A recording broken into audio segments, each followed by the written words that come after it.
Hello guys! Luluto tayo ng paksiw na isda. Paksiw na isda, ito lang nabili ko kanina. Yung baramundi, na-slice na siya, skin, malinis na siya.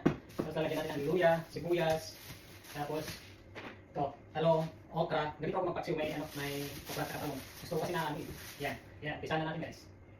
Yan. So kung nilalagay kasi kung talong sa ilalim, para masarap siya. Ang gas naman na ito, nugasan ko kanina guys. Yan, masarap po guys. Subukan nyo lang, magpaksiw na yung pagkakalong. Tapos, tama yung asim, yung lasa, parang maganda.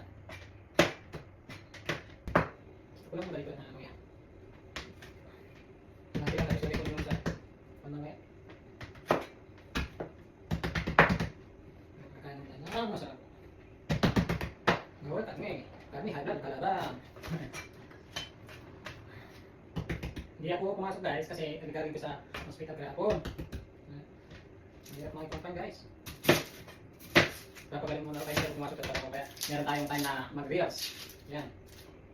Yan ito. Luto.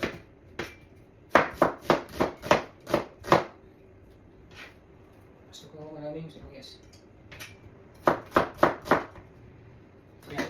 Tapos bigyan natin ang isda na baramundi. Yan. Maraming tao. Ayan. Nag-reels tayo guys. Tapos, lagyan natin ng sibuyas. Tapos, ayan. Lalagyan ng sibuyas, luya, ayan. Tapos, i-slice natin muna. Ayan, ayan. Then, lagyan natin ng luya sa ibabaw naman. Lagyan ako ng luya kanina guys, sa ilalim. Ito naman. Kaya, sarapan natin para mailag yung mga kumakain na. Yung mga iluluto natin.